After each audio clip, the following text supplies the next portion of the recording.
Está começando pela TV Novo Tempo mais um programa Evidências, na busca por fatos que comprovem a veracidade histórica da Bíblia Sagrada. Geralmente os debates sobre Deus começam perguntando por sua existência. A Bíblia afirma que Deus existe. Ateus afirmam que ele não existe. Para os deístas, ele até existe, mas não está aqui. Para os agnósticos, é impossível ter qualquer certeza ou qualquer afirmação a esse respeito. Enfim, será que existe mesmo alguma divindade no céu? Há alguém em cima que nos criou e que se interessa por nós? Uma vez colocadas essas perguntas, os apologetas religiosos geralmente apresentam uma série de argumentos racionais para se supor a existência lógica de um ser ou de um princípio ao qual chamamos Deus. Nós já apresentamos aqui no programa Evidências alguns desses argumentos. Contudo, é possível também iniciar a questão ou o diálogo por um outro ângulo. E se os ateus estiverem certos? E se Deus realmente não existir? Como ficaria a nossa situação? Em 1879, o escritor russo Fyodor Dostoiévski publicou uma das mais importantes obras da literatura mundial, Os Irmãos Karamazov. Em uma das passagens, o personagem Ivan Karamazov, um jovem intelectual atormentado pelo próprio conhecimento, propõe uma ideia de como seria o mundo se Deus não existisse e os homens não pudessem sonhar com a imortalidade. A sua primeira conclusão é bastante pessimista. Para começo de conversa, se Deus não existe, se a imortalidade ou a sua promessa é uma ilusão, conclui Ivan, então os princípios da religião deveriam ser desconsiderados. Os homens não sentiriam a mínima obrigação de amar o semelhante. Não haveria leis universais. Tudo seria relativo. Tudo seria permitido. Tudo seria um caos. Se Deus não existe, tudo é permitido. Esta é a frase-chave de Dostoiévski. Se Deus não existe, tudo é permitido. A menos, é claro, que se apresentem razões inquestionáveis para que não seja. E essas razões, meu amigo, simplesmente não existem. Esse mesmo raciocínio da inexistência de Deus equacionada à permissividade desenfreada dos homens aparece em diversos trechos do livro. Num deles, o pai de Ivan é morto por um filho que ele não tinha reconhecido, um bastardo chamado Smerdyakov. Numa conversa franca, Smerdyakov revela a Ivan o que o levou a matar o seu pai. Foi um texto que o próprio Ivan escrevera, afirmando que se Deus não existe, tudo é permitido. O argumento do assassino era de que, na ausência de um Deus legislador e criador, na ausência de um grande ser moral, um assassino não poderia ser visto como um degenerado, nem como um abominável assassino do próprio pai. Isto seria apenas uma convenção social. Não haveria nada na natureza ou na sociedade que pudesse afirmar inequivocamente que ele era mesmo um monstro. O próprio Ivan fica atormentado com a confissão do assassino, porque numa segunda parte do seu raciocínio, ele havia chegado à conclusão de que, se não existe Deus, a situação até é boa. Isto mesmo, uma conclusão que muitos ateus até hoje insistem em defender. A não existência de Deus é algo bom para a humanidade. Ivan teorizava, isto antes de ter o seu pai assassinado por seu meio-irmão, que quando a humanidade, sem exceção, houvesse renegado a Deus e caísse em si mesma, sem nenhum apelo ao transcendente, então esta mesma humanidade passaria a valorizar um outro Deus, que é o próprio homem, e isto seria muito bom, pois os homens se valorizariam mutuamente, deuses humanos valorizando deuses humanos. Os homens então se ajuntariam para tornar esta vida tudo o que ela pode oferecer. Afinal de contas, não existe vida por vir. Então entenderíamos que, por não haver céu, devemos construir o paraíso aqui mesmo na terra. Devemos agora aproveitar ao máximo a alegria e as felicidades deste mundo. É baseado neste raciocínio que Nietzsche vai posteriormente construir a sua filosofia da morte de Deus e o surgimento do super-homem. Nietzsche, diga-se de passagem, tornou-se um dos fãs da obra de Dostoiévski. E então, o que você acha? o que traria para a humanidade a ideia de que Deus não existe? Traria o caos ou o paraíso na Terra? Bem, para que não entendamos erroneamente o que Dostoiévski quis dizer, é importante observar 3 coisas. Primeiro, quem ele era enquanto autor e pensador. Segundo, qual o contexto histórico em que ele viveu. E terceiro, qual o contexto imediato das suas colocações, isto é, o que dizem os seus próprios escritos. Eu digo isto porque a internet muitas vezes proporciona citações fora de contexto que são exploradas tanto por religiosos quanto por ateus de um modo bem artificial em relação ao que o autor originalmente queria de fato dizer. É difícil para alguns ateus admitirem uma admiração por algo escrito por alguém que cria piamente em Deus. E mesmo quando admitem, tentam fazer dele um semi-ateu, como eles mesmos. E isto é apresentado por alguns em relação a Dostoiévski. Bem, então respondendo à primeira pergunta sobre quem ele era enquanto autor, devemos ter em mente que estamos falando de um escritor que se identificou como um cristão até ao fim de sua vida. Um cristão, é verdade, apartidário em relação à instituição eclesiástica, que ele, aliás, critica frontalmente, mas um crente em Deus no sentido mais exato da palavra. Portanto, seria um erro tomar os seus escritos para defender a instituição religiosa, mas também seria um erro tomar os seus escritos para validar uma ideia otimista do ateísmo. Essa não era a intenção de Dostoiévski e nunca foi. Em segundo lugar, temos o seu contexto histórico.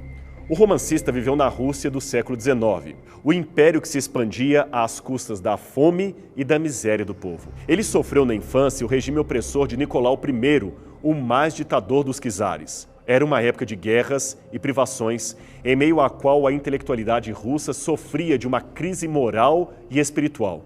E ao mesmo tempo em que buscava novos valores em propostas materialistas, vindas especialmente da Alemanha, sentiam-se perdidos em sua filosofia. Por fim, vamos então falar do contexto imediato, isto é, dentro dos próprios escritos de Dostoiévski. Ele era, antes de tudo, um romancista ideológico que representa em suas histórias os próprios dramas da mente humana. As ideias em Dostoiévski se transformam na parte essencial da personalidade dos personagens que ele cria em seus romances. Ele inventa situações e histórias em que ideias semelhantes aos padrões morais e sociais do seu tempo norteiam o comportamento desses personagens que ele cria. Noutras palavras, os personagens respondem às consequências de suas próprias crenças de acordo com aquilo que defendiam racionalmente. E isto acaba trazendo aos livros de Dostoiévski uma base bastante realista. São obras que realmente valem a pena ser lidas. Por volta de 1870, Dostoiévski se debruçou sobre o questionamento dos intelectuais russos a respeito do conceito de progresso e da existência de Deus. Ele os sacudiu severamente. Aliás, sacudiu tanto que a sua franqueza chegou a render-lhe um tempo na prisão. Mas vamos voltar ao conceito que já mencionamos anteriormente e que aparece diversas vezes em seus livros. Se Deus não existe, tudo é permitido. Veja, mesmo que ateus demonstrem respeito por Dostoiévski, afinal ninguém duvida de que se trata de uma tremenda obra, de um tremendo autor, muitos desses ateus deploram esse argumento, afirmando que agir moralmente bem não é algo que depende da crença religiosa. E isto está corretíssimo. Qualquer um que estudar filosofia moral e história saberá que acreditar doutrinariamente na existência de um Deus não torna a pessoa automaticamente melhor ou automaticamente boa. Aliás, se você pegar a Bíblia, a própria Bíblia, afirma em Tiago, capítulo 2, verso 19, que até os demônios creem em Deus e estremecem. E isto não faz do diabo um sujeito melhor. Aliás, por incrível que pareça, segundo a Bíblia, o diabo é crente e não ateu. Ele crê na existência de Deus.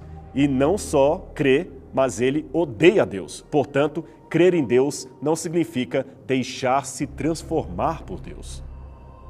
Isso sem contar que existem crenças e crenças.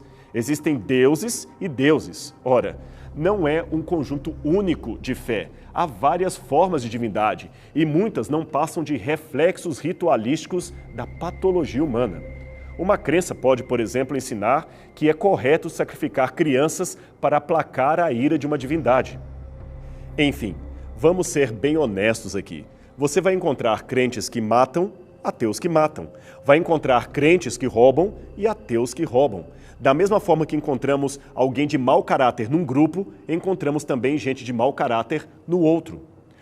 Do mesmo modo que encontramos Madre Teresa de Calcutá do lado da religião, encontramos Betinho do lado do ateísmo. Uma cristã, o outro ateu. Mas ambos preocupados com a fome e a miséria deste mundo. A pergunta que nos vem à tona é: se tudo é permitido, por que o ateísmo de Betinho não o estimulou a praticar a criminalidade? Veja, esta pergunta também poderia ser feita de outro modo. Por que a crença de alguns religiosos não os impede de praticar coisas abomináveis, contrárias à vontade de Deus? Essas duas perguntas que fazemos não oferecem respostas para a fonte inequívoca da moralidade, mas revelam que ela não está definitivamente na natureza humana. Ou seja, se existir um padrão moral de comportamento, ele não deve ser buscado dentro do ser humano, mas sim fora do ser humano. Ademais, o fato de religiosos cometerem severas crueldades, mesmo crendo em Deus, derruba aquela acusação comum de que crentes se preocupam em ser bons apenas por temerem castigos e almejarem recompensas celestiais. Ora, se isso fosse verdade, você não teria um crente sequer praticando impiedades. Nietzsche, por outro lado, fazia uma acusação diferente. No livro Assim Falava Zaratustra, ele diz que cristãos criam em Deus por ressentimento. Ora, essa generalização de Nietzsche não faz o menor sentido, pois se você encontra crentes por ressentimento, como ele afirmou, também achará ateus por ressentimento. Veja, há muitos ateus que se comportam como adolescentes revoltados contra o Pai Celestial que nos abandonou num mundo de sofrimento. Veja, se não há Deus, para que tanta raiva assim? Por que odeiam tanto alguém que sequer existe? Eu posso questionar a existência de Papai Noel, mas se o faço, não tenho como me revoltar contra ele, pois ele não existe. O próprio Nietzsche falava, num outro contexto, é claro, daqueles que libertam seus amigos, mas não afrouxam as próprias ataduras. Alguns ateus, meu amigo, são assim, querem livrar o mundo de Deus, mas o odeiam, como se ele de fato existisse para ser odiado. Considerando, pois, que o padrão da moralidade não pode estar dentro do sentimento humano, afinal cada um pensa e age de um jeito, o que faremos com a proposta de Ivan? Aceitamos que sem Deus nada é proibido ou negamos esse princípio? Antes que os ateus se ofendam com a ideia de que estamos dizendo que só crentes conseguem ser morais, como já dissemos anteriormente, não se trata disto. Dostoiévski não estava falando de indivíduos, mas de princípios coletivos aplicados a indivíduos, ou seja, princípios justificadores. Eu vou explicar isso melhor para você. Um ateu pode até ter comportamentos morais elogiáveis, mas de onde ele tira tal princípio? Em que ele se baseia para dizer que tal atitude é boa ou má, correta ou incorreta? Esta é a questão. Mesmo que alguns tenham dificuldade em admitir, um dos maiores dramas do ateísmo é precisamente encontrar justificativas não circunstanciais, mas realmente universais, que permitam seguramente dizer que algo é realmente certo ou realmente errado. Por exemplo, considerando que Deus não existe, que argumento moral podemos usar para sentenciar à cadeia um ladrão, um estuprador ou um assassino? Dostoiévski tratará disto noutra obra intitulada Crime e Castigo. Quem, afinal de contas, determinou que tal e tal coisa constituem um crime ou uma imoralidade? Quem constituiu isto? A razão humana? Qual das razões humanas? Veja, existe a razão do bandido e também a razão do mocinho. Temos a razão de Hitler e temos a razão de Gandhi. Ambas são razões humanas. E qual delas deverá ser o padrão moral da humanidade? Enfim, que parâmetros eu teria para dizer que Gandhi está correto e Hitler está errado? Coisas consideradas certas em determinada cultura são consideradas erradas noutra cultura. O mesmo terrorista que o Ocidente considera um assassino é celebrado como herói em algumas regiões do Oriente Médio. Só para você ter uma noção, em 2014, essa biblioteca situada num colégio feminino de Islamabad, capital do Paquistão, recebeu o nome de Biblioteca Osama Bin Laden. E que tal a natureza? Seria então a natureza uma fonte de moralidade para os seres humanos de um modo geral? A resposta novamente é negativa, pois coisas que o nosso senso comum considera um absurdo são perfeitamente normais no mundo da natureza, no mundo animal. Algumas fêmeas de aranhas e insetos, por exemplo, matam o macho logo depois da cópula e determinados grupos de pinguins empurram os companheiros mais fracos geleira abaixo apenas para servirem de isca e distraírem os predadores. Antes de prosseguir, é bom que se diga que não estamos aqui discutindo leis religiosas, sejam elas provenientes da Bíblia, do Alcorão ou do Bhagavad Gita. Admitimos, por exemplo, que existem leis bíblicas que eram circunstanciais, localizadas e não podem servir de parâmetro para nós que vivemos hoje em dia. O nosso ponto aqui é muito específico. Veja bem, é possível falar genuinamente de moralidade não convencional caso neguemos a existência de Deus? Até agora, a resposta parece ser um notório não. Perceba, pelas regras da evolução das espécies, baseada especialmente na competição e na sobrevivência do mais apto, o engano, o abandono de doentes e idosos e o egoísmo não poderiam ser considerados imorais, pois seriam apenas o comportamento natural das leis da sobrevivência. Que vença o melhor, que vença o mais apto. É isto que está na teoria da evolução. Quando um ateu age conforme a sua consciência, praticando o chamado bem, ele deve admitir que, na ausência de Deus, ele está apenas praticando um bem circunstancial e não algo que possa, em essência, e não apenas em circunstância, ser chamado de bom, de certo, de elogiável. Tudo é relativo, tudo é questionável. Agora preste atenção no que eu vou compartilhar com você. Veja o que um certo militante do ateísmo escreveu na internet. Tudo é de fato permitido? Penso que não. A liberdade de matar pessoas acaba no direito que estas têm de continuar vivas. Numa perspectiva egoísta, isso pode parecer não fazer sentido, mas basta pensarmos em uma perspectiva mais ampla. Se todos matassem à vontade, as chances de sermos mortos aumentariam. Em última instância, não matar é a melhor maneira de não sermos mortos. As nossas limitações morais são reflexos da sociedade em que vivemos. Para os religiosos, a única fonte de moralidade vem de suas religiões. A educação permite que tenhamos contato com melhores explicações para diversas questões que a religião não responde satisfatoriamente, ao mesmo tempo que nos permite encontrar maneiras menos violentas de resolver conflitos que poderiam terminar criminosamente. Você prestou atenção? Vamos então agora com calma analisar passo a passo a argumentação do internauta ateu. Primeiro ele diz, penso que não. A liberdade de matar pessoas acaba no direito de que essas têm de continuar vivas.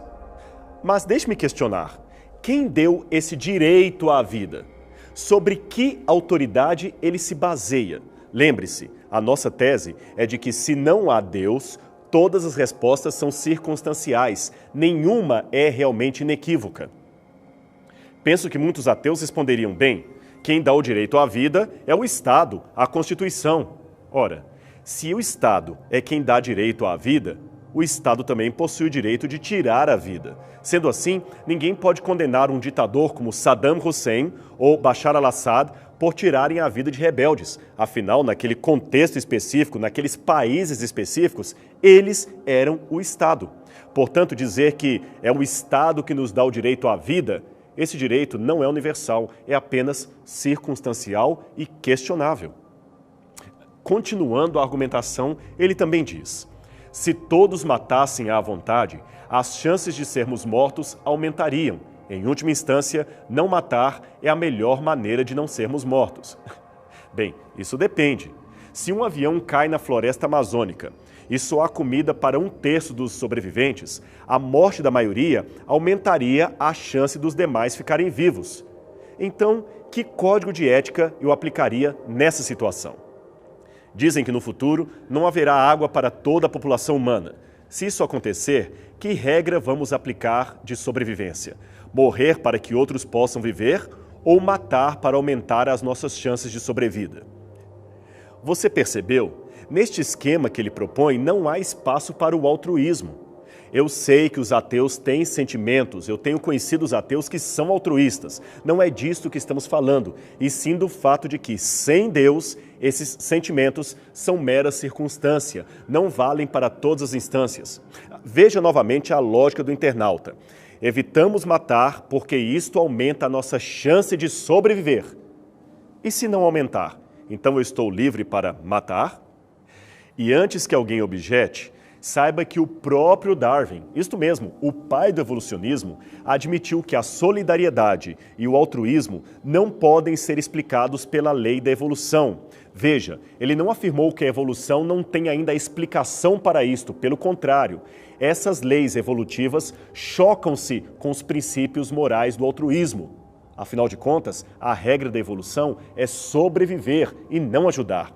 Os genes não têm como explicar, justificar a moralidade. Pelo contrário, podem até ser um contraposto a ela.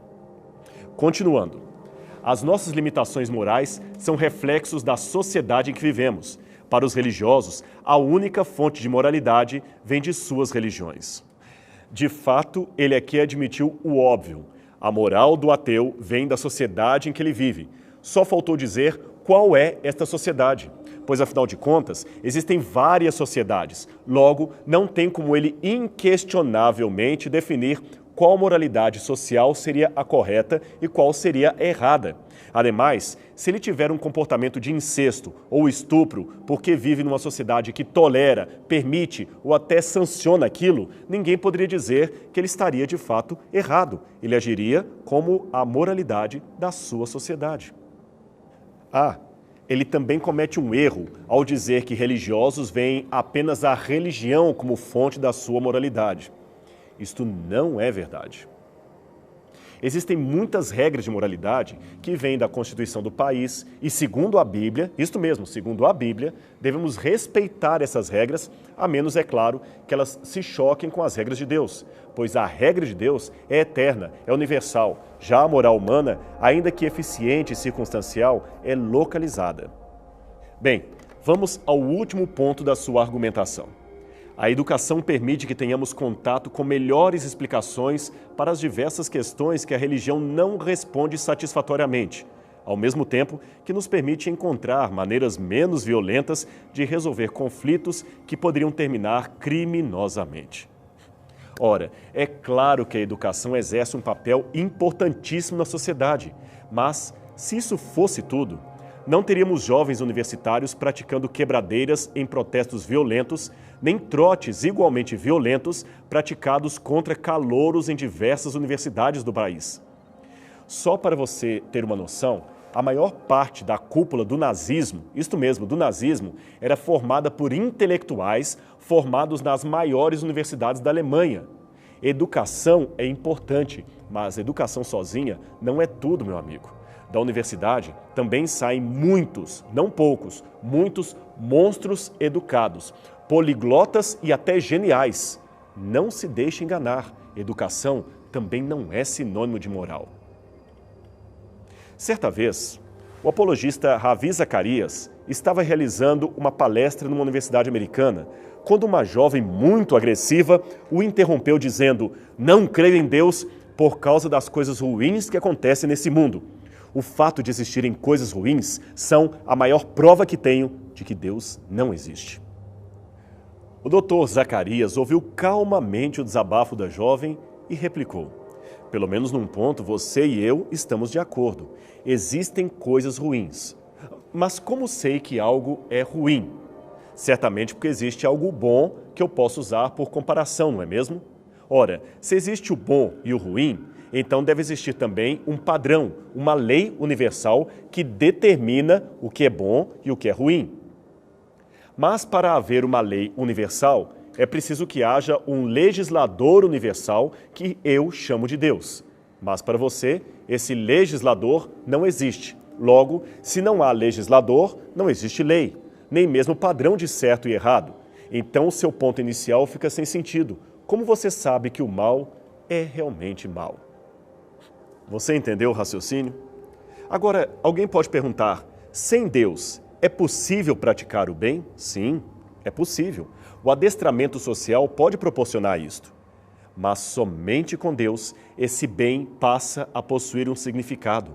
Somente com Deus, esse bem se torna algo mais do que mera convenção social. Somente com Deus, esse bem, ainda que nos traga prejuízos momentâneos, continua válido mesmo que estamos contra a maioria, pois estaremos cumprindo a vontade do Pai.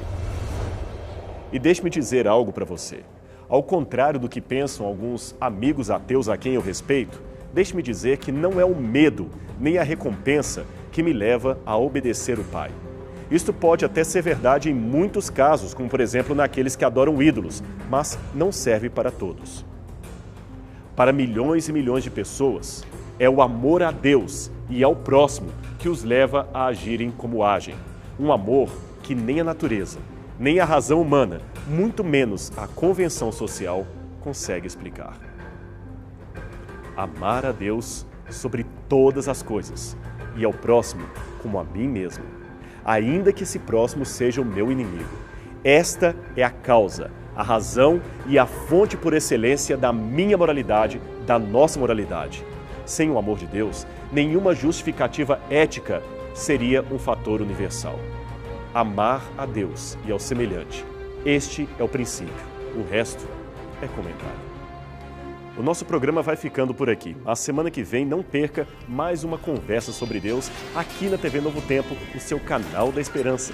Até lá!